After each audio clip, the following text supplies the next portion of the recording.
Right. එතකොට විභාග කටුවරේන ගම් වැඩ නොකරපු ළමයට මේ වෙද්දි තියෙන ලොකු ප්‍රශ්නයක් තමයි මේ පාඩම් බලන් ගියොත් මට 100ක් ගන්න පුළුවන්ද? මේ පාඩම් ටික බලන් ගියොත් මට ඒකක් ගන්න පුළුවන්ද?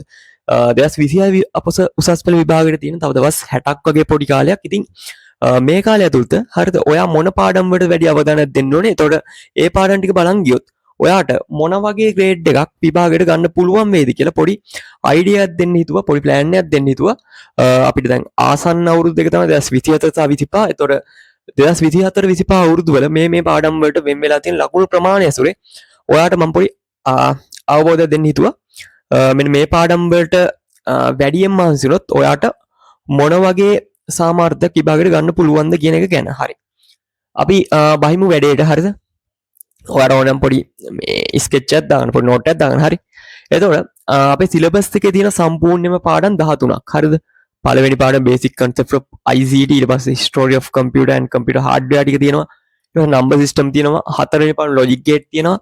ඊට පස්සේ operating system තියෙනවා. networking තියෙනවා. ඊට පස්සේ information system තියෙනවා. database තියෙනවා. 9 programming තියෙනවා. web development තියෙන 10. ඒ කියන්නේ HTML, CSS සහ PHP. ඊට පස්සේ internet of things තියෙනවා. මේක තමයි Arduino තියෙන්නේ. ඊට පස්සේ e-commerce තියෙනවා. future tense තියෙනවා. හරි. මේවා විලා පොඩි පාඩම් මේ e-commerce future tense වගේ දේවල්. හරි. right. එතකොට දැන් ලකුණු වෙන් වෙලා තියෙන හැටි ගත්තොත් පළවෙනි පාඩම සහ දෙවෙනි පාඩම ගත්තොත් පළවෙනි පාඩමට 2027 ලකුණු 7ක් වෙන් වෙලා තියෙන 25 ලකුණු 3යි. ඒ කියන්නේ සැලකිය යුතු අඩුවීමක් තියෙනවා. ඊට පස්සේ දෙවෙනි පාඩම ගත්තොත් ලකුණු 3ක් තියෙනවා. මෙතන 6ක් තියෙනවා. මෙතනින් අඩු වෙච්ච ලකුණු ටික නිකන් මේකට ඇඩ් වෙලා වගේ සීන් එකක් තියෙනවා. හරිද? ඒතර ඔය දෙක ඇත්තටම සම්පූර්ණ තියරි පාඩම් දෙකන්නේ. ඔය දෙක එකට ගත්තොත් 2024 අවුරුද්දේ සම්පූර්ණ ලකුණු 10කුත් 2025 අවුරුද්දේ මේ දෙකෙන් සම්පූර්ණ ලකුණු 9කුත් මේ වල තියෙනවා. ඒ කියන්නේ මේ පාඩම් දෙක නිකන් තනි පාඩමක් විදිහට ගත්තොත් නිකන් ලොකු ලකුණු ඩ්‍රොප් වීමක් වෙලා නැහැ. හරි. ඊට පස්සේ නම්බර් සිස්ටම් පාඩම ගත්තොත් 24.6කුත් 2025 අවුරුද්දේ 3කුත්. ඒ කියන්නේ ලකුණු සාමාන්‍යයෙන් 3.5ක් වගේ හැලිලා තියෙනවා.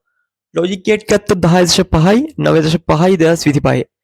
ලකුණක වගේ අඩුවීමක් තියෙනවා. ඒ කියන්නේ පොඩ්ඩක් අර සැලකිය යුතු මට්ටම අඩුවීමක් නැහැ. ඔපරේටින් සිස්ටම් පාඩම ගත්තොත් ලකුණු 4ක්ම අඩු වෙලා තියෙනවා. 24.9යි 2025 වෙද්දී ලකුණු 5යි අපිට හම්බෙලා තියෙන්නේ ඔපරේටින් සිස්ටම් පාඩමේ. ඊට පස්සේ නෙට්වර්කින් පාඩම ගත්තොත් නෙට්වර්කින් පාඩමේ 2024 අවුරුද්දේ 13.5ක් හම්බෙලා තියෙනවා. 2025 අවුරුද්දේ 14.5ක්. එක ලකුණක වැඩි වීමක් තියෙනවා. ඒ කියන්නේ ලොකු වෙනසක් වෙලා නැහැ. ඉන්ෆර්මේෂන් සිස්ටම් ගත්තොත් එතන ලොකු වෙනසක් නැහැ. 13යි 12යි. ඩේටාබේස් ගත්තොත් එතනත් ලකුණක අඩුවීමක් තියෙනවා. ප්‍රෝග්‍රෑමින් පාඩම ගත්තොත් ඉතින් ඒකෙත් ලොකු වෙනසක් නැහැ. 14.5 2024 දී. එතකොට 2025 අවුරුද්දේ ලකුණු 18ක් ඇවිල්ලා තියෙනවා. වෙබ් ඩෙවලොප්මන්ට් එකේ සැලකිය යුතු වැඩිවීමක් තියෙනවා. 10ක් ඇවිල්ලා තියෙනවා 2024 2025 15.5ක් තියෙනවා. 2025 කියන්නේ සාමාන්‍ය PHP වලින් අම්මට සිරි වෙන්න ප්‍රශ්න අප අවුරුද්දක්. හරිද? නිකන් මේ අවුරුද්දේ PHP වලට වැඩි අවධානයක් දීලා බලන් ගියොත් ඒක නිකන් ඔයාගේ ඇඟට ගුණයි. database connection වගේ කොටස් ටික. හරි. right. එතකොට internet of things ඒ කියන්නේ IoT පාඩම Arduino 2024 4යි 25 4යි. ලකුණු වල අඩු වැඩි වීමක් වෙලා නැහැ. e-commerce 4යි 3යි. එතකොට future tense පාඩමේ සැලකිය යුතු ප්‍රශ්න වල කහලා තියෙන 3.5 ඉඳන් එක 4.5 වෙනකම් වැඩි වෙලා තියෙනවා. හරි. දැන් මේ පාඩම් ටික ගත්තොත් මේ පාඩම් වලින් ලේසි පාඩම් තියෙනවා, අමාරු පාඩම් තියෙනවා. හරි. සාමාන්‍යයෙන් කියන්න දෙයක් නැහැ නේ. මේ එක දෙක පාඩම් ගත්තොත් තනිකර තියරි තියෙන්නේ. ඒ වගේ හිතන්න පාඩ නැහැ. මේ ටික ලේසියෙන් ඉවර කරන්න පුළුවන්. ඒ වගේම තව ගත්ත නම්බර් සිස්ටම් කියන්නේ ඒක මහ ලොකු දේවල් නැහැ නේ. පරිවර්තන සෙට් එකයි 2's complement 1's complement වගේ ටික පුළුවන් කියන්නේ. හරි. ඔයාට පැය දෙකක් තුනක් ඇතුළත මේ පාඩම කොට දාන්න පුළුවන්. හරි. ඊට පස්සේ තව ගත්තොත් මේ e-commerce future tense වගේ පාඩම් ඔයාට ලේසියෙන් කොට දාන්න පුළුවන්. මම ඒවා ලේසි නැත්නම් easy කියන කැටගරි එකට දාලා තියෙනවා. හරි. අපි බලමු මේ ලේසියෙන් ඉවර කරන්න පුළුවන් පාඩම් ටික කොට දාගත්තොත් ඔයාට කොච්චර ලකුණු ප්‍රමාණයක් ගන්න පුළුවන්ද කියලා. හරි. ඒ කියන්නේ දැන් ගොඩක් අය මේ කාලේ වැඩ කරේ නැත්නම් කරන වැඩක් තමයි මේ මුලින් ඉඳන් පාඩම් කරලා ගොඩ දාන්න බලනවා. හරි. ඒකට පිළිවෙලට ඉවර කරන්න බලනවා. හරි. එහෙම වුණොත් මේ ආත්මෙට ඒ කියන්නේ ඔයාට නිකන් ICT S එකක්වත් ගන්න වෙන්නේ නැහැ. හරි. පිළිවෙලට ඉවර කරලා ඔයා මෙතනින් වගේ නැවතුවා කියලා හිතමු. ඔයාට නිකන් උඩරිම එන්නේ S එකක් වගේ. මේ ලකුණු ටික මේ පොඩ ඇනලයිස් කරලා. හරි. දැන් මේ ලේසින් ඉවර කරන්න පුළුවන් පාඩම් ටික මම වර්ග කරපු පාඩම් ටික ඔයා බලන් ගියොත් ඔයාලා බලන්න එක දෙක පාඩම් වලට අපි නිකන් අවසාන වශයෙන් 25 9ක් ආවා. අපි හිතමු 26 ලකුණු 8ක් වගේ කියලා. තුන්වෙනි පාඩමට අපි හිතමු 4ක් වගේ වෙයි කියලා. මේක අඩු වෙන්න පුළුවන් වැඩි වෙන්න පුළුවන් ලකුණකින් හෝ දෙකකින්. ඊට පස්සේ 12 වෙනි පාඩමට 4ක් වගේ ගන්න. 13 වෙනි පාඩමට ගිය අවුරුදු 4.5ක් වෙලදී මේ අවුරුදු 5ක් ආවා කියලා ගත්තොත් මේ ටික එකතුව විදියට ඔයාලට 121 ලකුණු 100න් 21 121 කියන්නේ බං S එකක්වත් නැහනේ මේ ටික බලන් ගියොත් හරි ඊට පස්සේ ඔය ටික තමයි ලේසියෙන් කොට දාන්න පුළුවන් පාඩම් ඊට පස්සේ ටික සාමාන්‍යයෙන් නිකන් අර ගණන් පැත්ත වැඩි සමහර ඒ වගේ තියරිත් තියෙනවා ගණන් වලට සාපේක්ෂව නිකන් අමාරුයි කියලා අර අපිට හිතන්න පුළුවන් සලකන්න පුළුවන් පාඩම් හරි සමහර වෙලාවට ඔයාලා මේ පාඩම් ලේසි වෙන්න පුළුවන් يعني සාමාන්‍යයෙන් අර සැලකිය යුතු කන්ටෙන්ට් එකක් තියෙන පාඩම් එතකොට මේ අමාරු පාඩම් වලින් සමහර පාඩම් තියෙනවා ලොකු ටයිම් එකක් අපිට වෙන් කරන්න වෙනවා ඒ පාඩම කොට දාන්න. හැබැයි සමහර පාඩම් තියෙනවා සාපේක්ෂව ඒ කියන්නේ පාඩම අමාරු වුණාට අර අඩු කාලෙකින් අපිට වැඩේ කොට දා ගන්න පුළුවන්. හරි. එතකොට අමාරුයි කියලා පොඩ්ඩක් අපිට සලකන්න පුළුවන්. ඒ කියන්නේ පොඩ්ඩක් කම්ප්ලෙක්ස් පාඩම් වලින් සංකීර්ණ පාඩම් වලින් අඩු කාලෙකින් ඉවර කරන්න පුළුවන් පාඩම් තමයි මොනවද? ලොජික් ගේට් පාඩම අඩු කාලෙකින් ඉවර කරන්න පුළුවන්. හරිද? ඒකට සංකීර්ණ උනාට. ඒ වගේම ඔපරේටින් සිස්ටම් මේකේ තියරි සහ ගණන් කියන දෙකම නිකන් 50-50 වගේ තියෙනවා. හරි. ඒ පාඩමත් අපිට ඉවර කරන්න පුළුවන් නේ අඩු කාලෙකින්. ඊට පස්සේ 11 කියන්නේ IoT. IoT සාමාන්‍ය දවසකින් වගේ කොට දා ගන්න පුළුවන්. හරි. එතකොට ඔය පාඩම් තුන තමයි මම අරන් තියන්නේ. අමාරුයි. හැබැයි අඩු කාලෙකින් ඉවර කරන්න පුළුවන්. ඒ පාඩම් ටික ඉවර කරොත් බලන්න මම 4 වෙනි පාඩමේ 2026 ලකුණු 9ක් වගේ එයි කියලා හිතමු. 25 නැවිලා තියෙන 9.5ක්.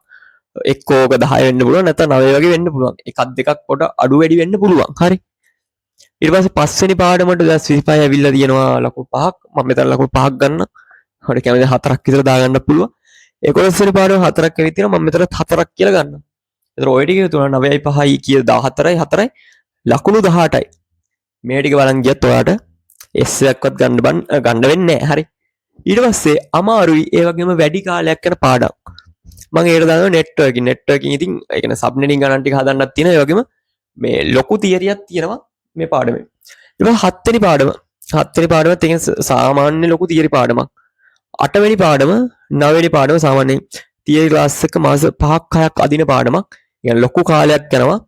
හරි සාමාන්‍යයෙන් ගොඩක් අය අමාරුයි කියන පාඩම. හරි. ඊට පස්සේ 10 වෙනි පාඩම ඒකේ කන්ටෙන්ට් එක ඇතුලේ HTML CSS PHP කියන කොටස් තුනම තියෙනවා. ඉතින් ඔය ටිකට ඔයාට සාමාන්‍ය සැලකිය යුතු කාලයක් මේ ටික කවර් කර ගන්න ගත වෙනවා. හරි. එතකොට 6 වෙනි පාඩම කවර් කරගත්ත පස්සේ බලන්න 6 වෙනි පාඩමට 25 ඇවිල්ලා තියෙන ලකුණු 14.5ක්. 26 අපි 13ක් එයි කියලා හිතමු.